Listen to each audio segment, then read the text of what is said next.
El único tema es el amado líder. Por él y solo él se nombran las flores y las montañas.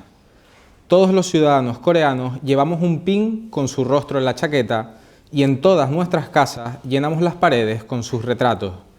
Se cuenta que una vez un obrero, mientras su casa ardía en llamas, murió tratando de salvar los retratos del gran líder y del amado líder. Ese obrero es un héroe coreano, un representante de la idea Juche. En Corea el calendario es diferente al del resto del mundo, puesto que empieza el día de nacimiento del gran líder. Esta es una cita de Suu Kyi Min, de sus memorias Sin ti no hay nosotros,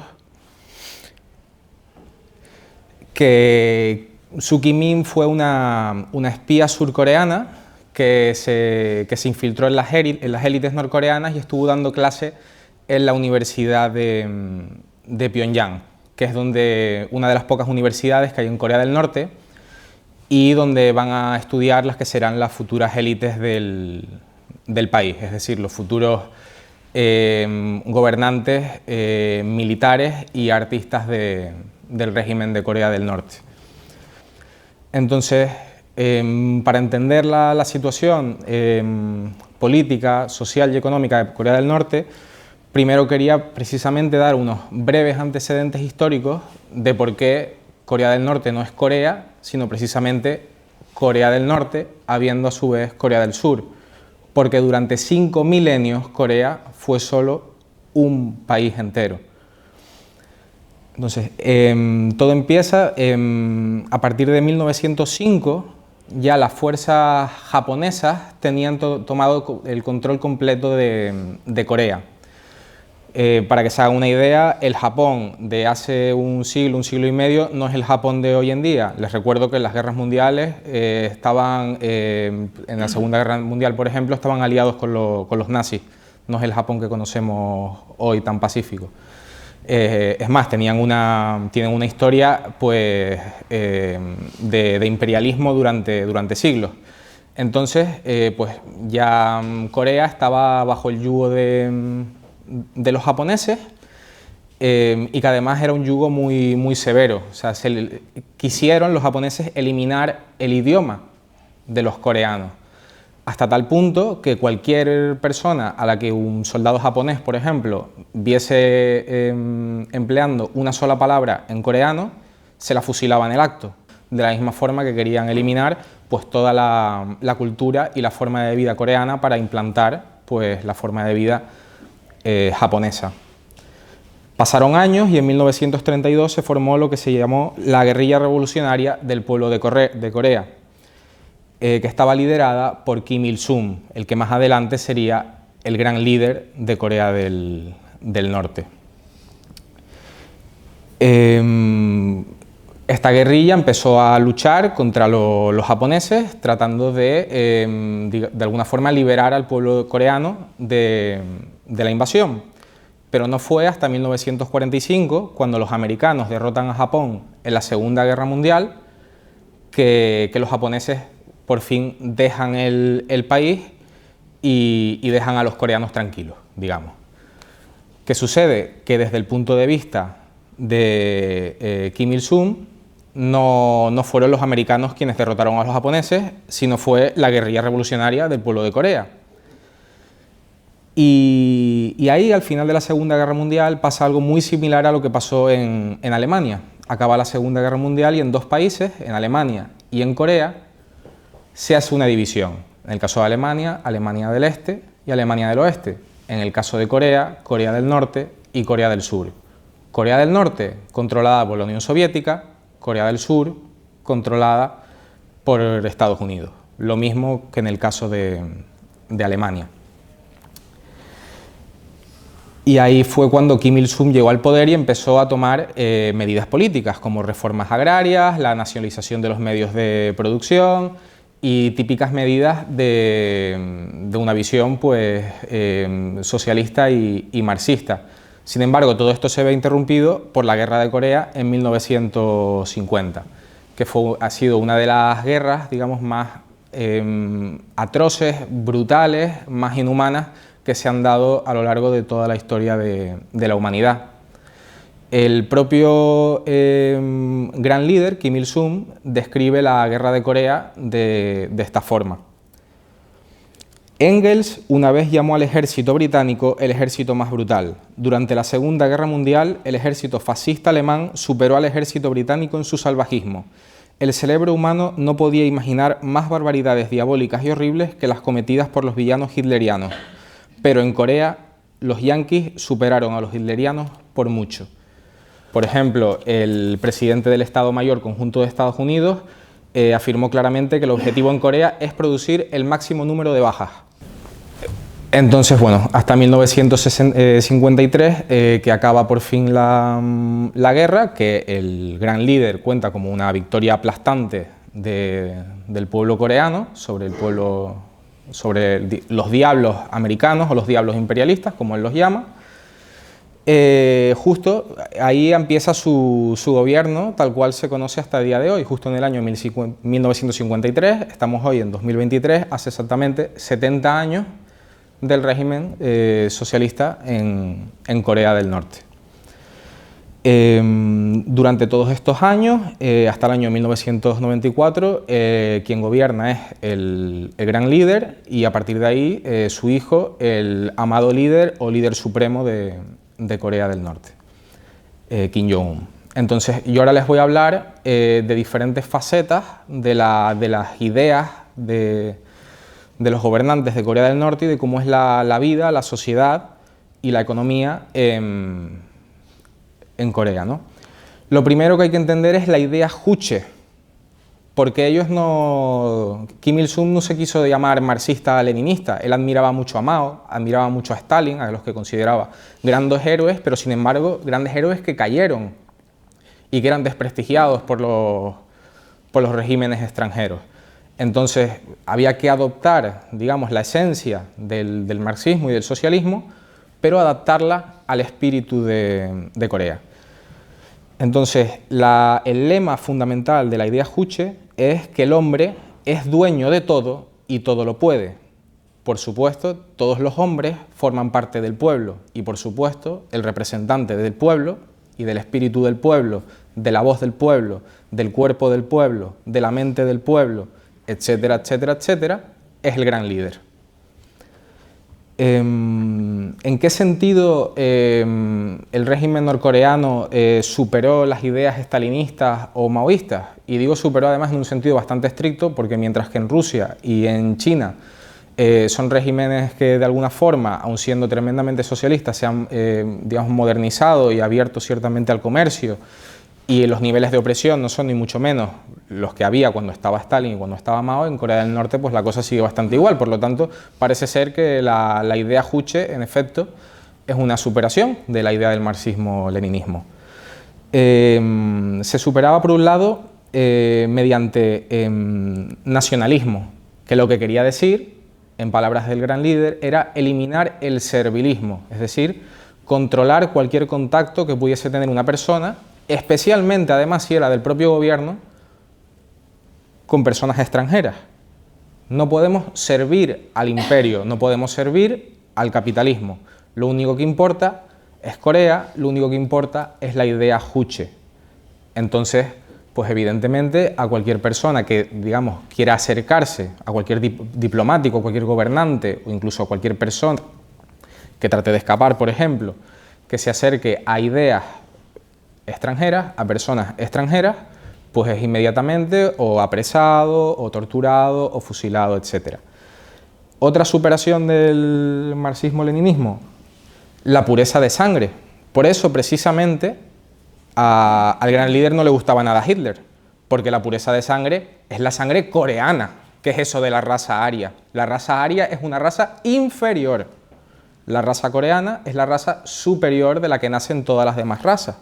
¿Por qué? Porque el primer humano de la Tierra fue un coreano. La humanidad, de acuerdo al régimen de Corea del Norte, se origina en Corea y de ahí, porque cuando el mundo estaba en Pangea, estaba todo en Pangea, menos Corea que estaba en un lado así chiquitito aparte.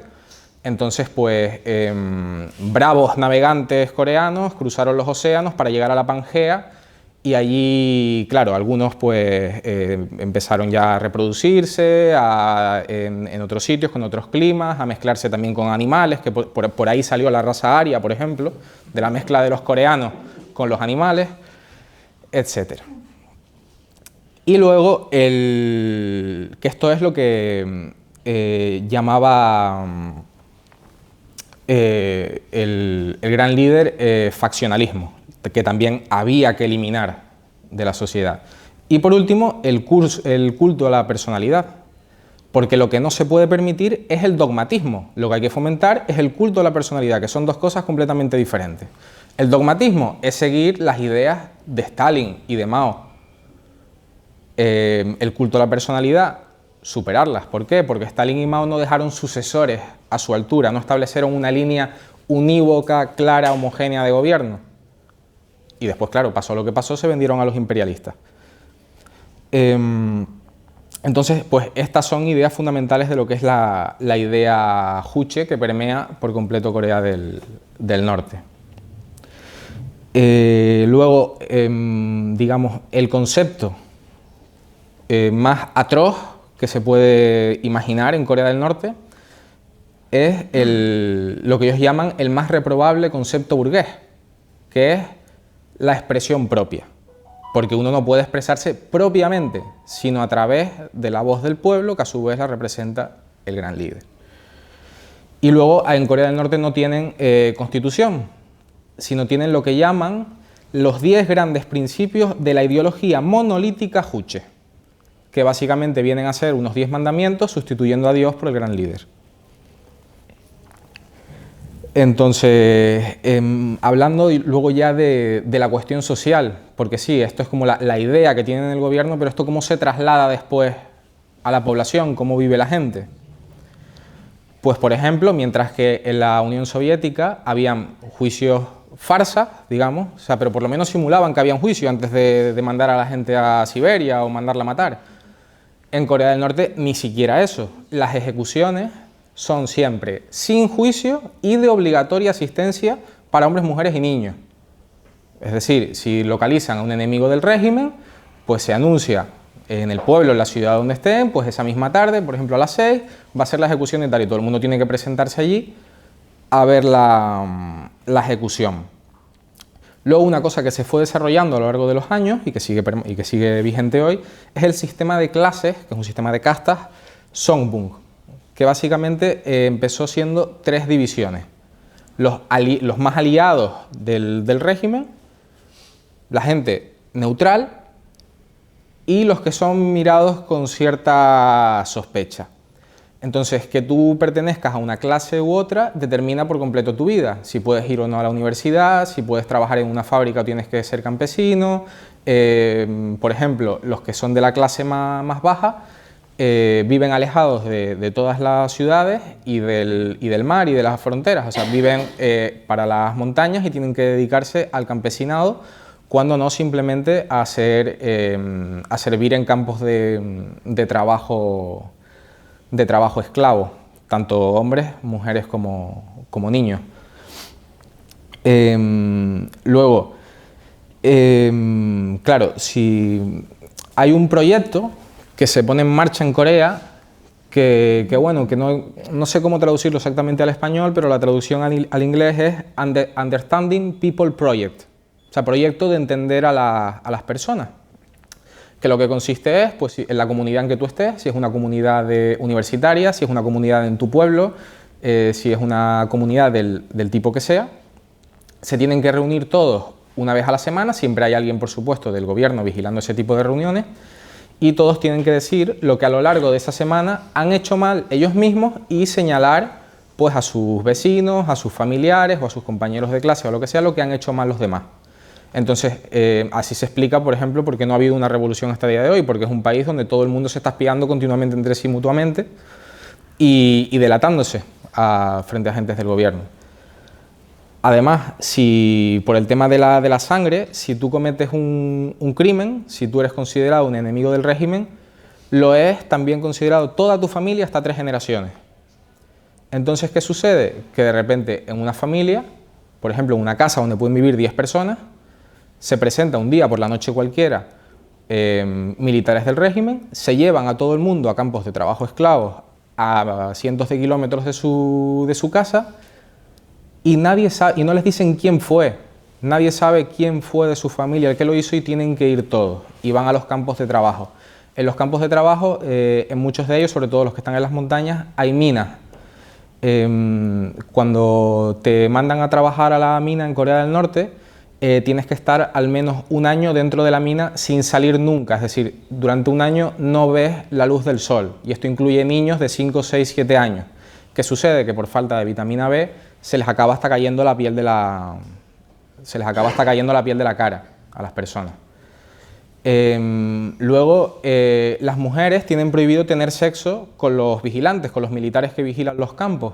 Entonces, si una mujer es violada, después se la castiga, porque ha violado la norma de tener sexo con uno de los vigilantes de los campos. Y en Corea del Norte ni siquiera el suicidio es una salida, porque si te suicidas, tu familia, la que queda, tiene que hacer el doble, o sea, tiene que cumplir el trabajo que tú ibas a hacer durante 3 generaciones. Entonces tampoco es una salida suicidarte. Pues así es un poco como la idea juche se traslada a cómo vive la gente. ¿Qué podemos decir de la educación, del arte en Corea del Norte? Pues que el libro más importante que tienen allí es el libro que escribió Kim Jong-un acerca de su padre, es decir, el amado líder del gran líder, que se llama La historia inmortal, que son una serie de volúmenes donde relatan pues la vida y obra del padre, que ahí se relata, por ejemplo, desde que el día en el que nació el padre se crearon nuevas estrellas en el cielo, se narraba pues, todos los acontecimientos bélicos del padre, donde su padre evidentemente siempre se representa de forma portentosa o divina incluso, y esto lo tienen que estudiar pues todas las personas en Corea del Norte porque es el libro más importante. Luego evidentemente habíamos dicho que de imperialismo y de fuera no queremos nada, entonces todo el arte juche, que viene bastante a colación del fragmento de película que puso Ignacio antes, en ese caso de Mao, donde se quiere eliminar por completo cualquier vestigio, cualquier rastro de arte y de cultura externa a Corea y a la idea juche y crear todo el arte desde cero. Luego, curiosidades, en Corea del Norte 1 más 1 a veces es 2, pero también es 1. ¿Por qué? Porque el amado líder cuando fue a la escuela pensó, claro, si yo cojo una manzana y cojo otra manzana y la junto tengo 2 manzanas, pero si yo cojo un vaso de agua y lo vierto en otro vaso de agua, yo tengo un vaso con agua. Entonces a los niños desde pequeños se les enseña que 1 más 1 es igual a 2 y que 1 más 1 es igual a 1. Luego, el Everest no es el monte más grande del mundo. El monte más grande del mundo está en Corea del Norte, que es el monte Paektu. ¿Por qué? Porque es el monte donde supuestamente nació, lo cual es falso, el amado líder. Entonces que las dimensiones de un monte no se miden por su altura, sino por la grandeza juche que en ella se encuentran. Entonces tienen que estudiar que el Everest no es el más alto, sino el Paektu. Y luego así como curiosidad así extravagante, son muy famosas, seguro que la han visto alguna vez en fotografías, 2 estatuas enormes de los 2 líderes, padre e hijo, en Corea del Norte, que están allí en Pyongyang y son 2 estatuas como de 20-30 metros cada una. Primero le hicieron las estatuas en oro. ¿Qué pasa? Que la prensa americana empezó a burlarse de que los comunistas estos, y mira cómo después ponen las estatuas de oro. ¿Qué decidieron hacer? Las tiraron abajo y las hicieron de bronce. Y ahí siguen a día de hoy. Para que se hagan un poco una idea de cómo es el arte juche, les voy a leer un breve cuento que se titula Cerdo ocioso. Cuento para niños de la República Popular Democrática de Corea. En su cumpleaños de 1 año, un granjero decidió sacrificar a uno de sus animales para la mesa de la cena. Todos los animales se juntaron para decidir quién contribuía menos y por lo tanto merecía ser asesinado. El caballo dijo, yo cargo al granjero, así que no puedo ser yo. El toro dijo, yo aro el campo, así que no puedo ser yo. El gato dijo, me protejo contra los ratones, así que no puedo ser yo. La gallina dijo, pongo huevos, así que no puede ser a mí. El cerdo se levantó y comenzó a llorar. Todo lo que hago es comer, soy yo quien tendría que morir. Por eso se decidió ofrecer el cerdo para ser sacrificado para la fiesta de cumpleaños. Fin.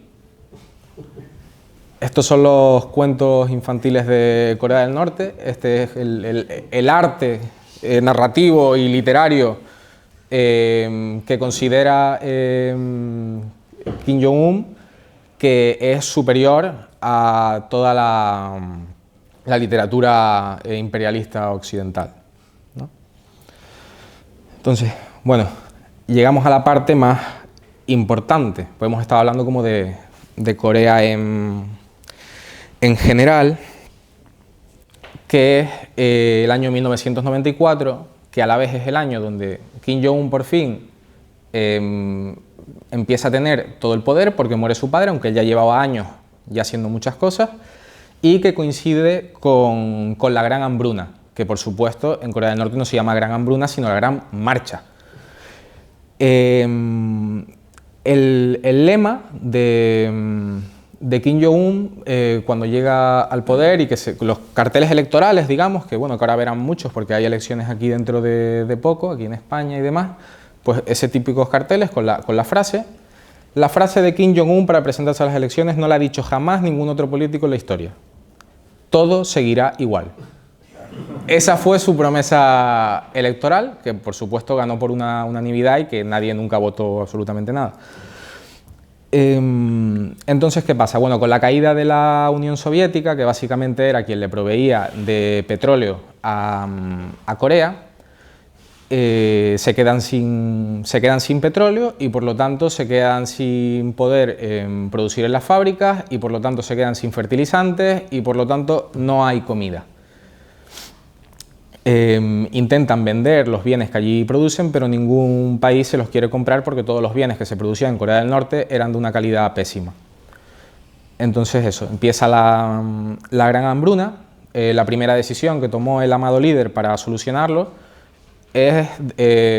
fue completamente brillante. Fue una campaña en la que utilizaron una ingente cantidad de recursos y medios económicos que en ese momento pues, no se necesitaban en absoluto para producir comida, para llenar toda Corea de carteles y de gente pasando con altavoces, digamos, proclamando este nuevo lema, que decía 2 comidas al día es mejor que 3 comidas al día. Y ese fue el primer intento de solucionar la Gran Hambruna, que a pesar de este divertido lema provocó que a lo largo de los próximos 6-7 años, no se sabe con precisión, lo que sí se sabe es que han muerto de hambre más de 1 millón de personas, se calcula que pueden ser hasta 3, y por ejemplo que montañas enteras de Corea se quedaron completamente secas, y no porque no lloviera, sino porque la gente, para tratar de alimentarse, empezó a comer hierba, empezó a comer insectos, empezó a comer cortezas de árbol, hasta dejar a los árboles, o sea, hasta eliminar los árboles e incluso darse casos de canibalismo para no morir de hambre. Incluso también hay casos, que hay fotografías, si las quieren buscar, aunque no se los recomiendo, de coreanos bebiendo por sed, bebiendo productos químicos como sacarina. Entonces inmediatamente mientras los bebían se les iba deshaciendo toda la cara y morían. ¿Cómo acabó la Gran Hambruna? Bueno, por un lado, un montón de organizaciones internacionales, incluso los Estados Unidos, se ofrecían a prestar ayuda a finales de los 90 a Corea del Norte debido a la gravedad de la situación. Sin embargo, evidentemente, por su idea de nacionalismo tan arraigada, pues no querían aceptarlo. Llegado a un punto, se vieron obligados a aceptar esta ayuda a cambio de que diplomáticos de las Naciones Unidas y de Estados Unidos pudiesen visitar Corea para ver que esas ayudas en forma de alimentos, por ejemplo, lo que más llevaron fueron papas, patatas, llegaran a la gente. Pero claro, el líder a quien primero tenía que tener contento era el ejército, no al pueblo, ¿no? Entonces lo que hacían con los diplomáticos de la ONU era, por ejemplo, si llegaban un lunes, los llevaban a un pueblo. Era un pueblo que habían construido específicamente para llevar a los visitantes de la ONU y de Estados Unidos y que vieran que allí estaba fantástico. Era un pueblo, o sea, ponían actores, los llevaban allí, veían que aquello estaba lleno de comida, lo que las bolsas dentro, en lugar de comida, que solo la tenían en la parte de arriba por si iban a inspeccionar, estaban llenas de piedras. Entonces los llevaban a un pueblo, parecía todo idílico, que estaba llegando la comida, que estaba bien. Al martes lo llevaban a otro pueblo y el miércoles los volvían a llevar al pueblo del lunes. Entonces los diplomáticos que estaban allí decían, oye, que en este pueblo estuvimos antes de ayer. A lo que los oficiales de Corea del Norte les respondían, no, es un pueblo completamente diferente. Mira, y les enseñaban el letrero del nombre del pueblo, que simplemente habían cambiado el nombre. Entonces, al cabo de un par de meses, desistieron y no volvieron a mandar diplomáticos a comprobar lo que estaba sucediendo porque no tenía ningún sentido. Entonces, un poco la ayuda americana y de las Naciones Unidas solventó un poco el problema, aunque no mucho. Las medidas que tuvo que tomar el amado líder fueron permitir mercados negros, que hasta entonces eran perseguidos bajo pena capital, para que la gente pudiese comerciar entre ellos y demás, porque todo, absolutamente todo lo organizaba el Estado, hasta el pan, es decir, no había nada de producción privada ni que pudiese vender o comprar nadie particular hasta ese momento. Entonces empezaron a permitir el mercado negro y se empezaron a abrir al turismo, sobre todo porque querían buen dinero, digamos, para poder después ellos pues importar otros bienes del extranjero. Entonces, pues a partir más o menos del año 99-2000, aunque en un procedimiento bastante costoso, se puede ir de turista a Corea del Norte, evidentemente todo el rato con guía, y te están dando indicaciones de lo que tienes o no tienes que hacer todo el rato. Por ejemplo, te dan periódicos en inglés para que los puedas leer en los extranjeros, pero no puedes, claro, en todas las páginas del periódico sale la foto del amado líder, pero tú nunca puedes poner la mano, no puedes agarrar el periódico por donde está la foto, porque si no, como turista europeo, por ejemplo, te pueden meter preso durante 14 años, es la pena. Que no es la primera vez que pasa. Hubo un americano que hizo la gracia en un hotel de quitar una foto de un pasillo o algo así, porque están por todas partes las fotos de los líderes, y no fue hasta un montón de años después que volvió que lo devolvieron, digamos, a Estados Unidos, y bueno, y el hombre pues sufría lesiones cerebrales y al poco de llegar murió de la cantidad de torturas y tal que había padecido estando prisionero en Corea del Norte. Luego, así, de relaciones internacionales hay un par de cosas curiosas, como por ejemplo que una vez los americanos allí en la frontera con Corea del Sur decidieron que habían allí 3 árboles que les tapaban la vista del otro lado, entonces fueron con un hacha a quitarla. Y en principio estaban esos árboles en el lado de Corea del Sur, por lo tanto no debería haber habido problema, pero los coreanos del norte decidieron que sí estaban tocando su zona, digamos. Entonces pues mandaron a atacar a los soldados americanos, que realmente fueron 3 soldados americanos y fueron casi 20 soldados norcoreanos, y bueno, les quitaron el hacha con el que iban a talar los árboles y los mataron a hachazos de 20 a 3, aunque según los coreanos, los americanos eran 4 y solo había un norcoreano que con sus increíbles habilidades de taekwondo imitadas del gran líder pudo derrotar a los 4 americanos, y todavía ese hacha, si uno va de turismo, se puede ver en el Gran Museo de Pyongyang. Entonces, ya para ir concluyendo, un poco, que creo que les he dado una visión general de cómo Corea llegó a estar dividida, cómo llegó históricamente al gobierno actual, y un poco cómo es la vida, la economía, la cultura y demás allí en Corea. Quería acabar hablando de los que se van, los que consiguen escapar, que a partir precisamente de los años 90, de la gran hambruna, cada vez empiezan a escapar más y más personas. más y más personas, son como mucho unos cientos al año, no es que escapen allí por millones, porque está muy vigilado. Entonces normalmente se escapa por el río Amrock, que hace frontera con China y donde uno puede ver siempre, si mira por Google Imágenes y busca el río Amrock, siempre se pueden ver cuerpos muertos flotando sobre el río, de personas que intentan cruzar y desde el lado de la frontera coreana les disparan. Entonces, claro, un coreano hoy en día cuando escapa y llega a China, en China es un inmigrante ilegal, entonces, y tiene que pasar muchos kilómetros por China para llegar a otros países donde poder pedir asilo, donde poder vivir o tener una vida mejor, digamos. Entonces, claro, que sucede todos los años, aproximadamente a 100 norcoreanos son capturados en China por las autoridades chinas y devueltos a Corea del Norte, donde por supuesto pues se les encierra, se les manda a campos de trabajo o se les fusila. Sin embargo, cada vez más personas consiguen escapar también precisamente porque cada vez hay más información dentro.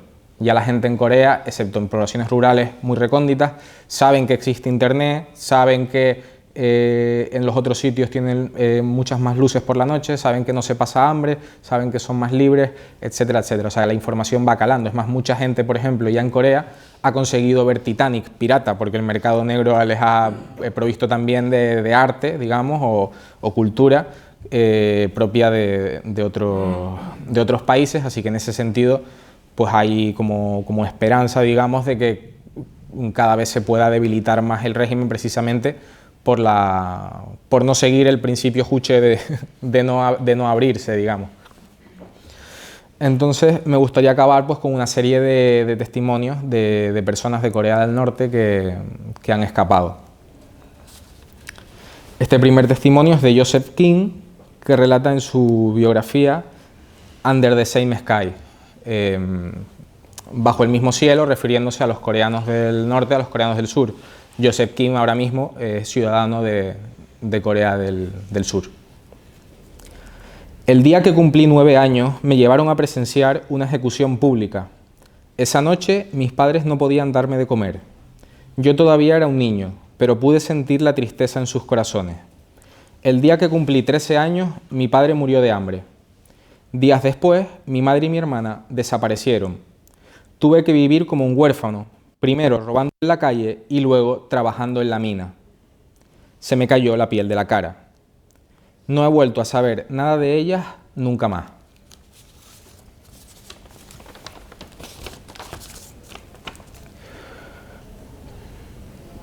El siguiente testimonio es de Yeonmi Park, de su biografía Escapar para vivir. Ahora vive entre Estados Unidos y Canadá, es ciudadana americana. Cuando la gente me pregunta qué se siente al vivir en Corea del Norte, siendo honesta, solo puedo responder: no lo puedes imaginar, es como vivir en un planeta diferente. Por ejemplo, la palabra amor tiene el único significado de expresar amor por el líder supremo. No existe palabra para expresar amor por un hijo o un marido. Otro ejemplo, muchos hemos creído desde niños que el líder supremo era un dios celestial que podía leer nuestros pensamientos. Hyun Seo Lee, la chica de los 7 nombres, comparte esta carta que recibió de su familia, de la que viviendo en Corea del Norte la habían separado porque ella estaba trabajando en otro lugar dando clases a niños. Cuando leas esto, los 5 de la familia habremos dejado de existir en este mundo. No hemos comido en las últimas 2 semanas. Estamos recostados juntos en el suelo de la casa y nuestros cuerpos son tan débiles que estamos preparados para morir. Y la última, de Masashi Ishikawa, que también vive en Corea del Sur actualmente, en su biografía Un río en la oscuridad. De repente dejaron de llegarme cartas de mi familia, esto es viviendo ya él en Corea del Sur. Ya no soy capaz de dormir por las noches más que un par de horas seguidas. Todavía albergo la esperanza de rescatar a los hijos que me quedan allí. La incertidumbre de no saber siquiera si están vivos es una horrible maldición, pero creo que lo están. Tengo que creerlo. Si no, no podría seguir adelante. A menudo pienso cómo sería si me hubiese quedado en Corea del Norte. Probablemente yo también hubiese muerto de hambre. pero habría muerto, al menos, en los brazos de alguien con mi familia alrededor. Nos habríamos podido despedir. La gente habla de Dios, y aunque yo no puedo verlo, aún así rezo cada día por tener un final feliz. Y nada, eso es todo. Espero no haberles aguado demasiado la tarde. Muchas gracias.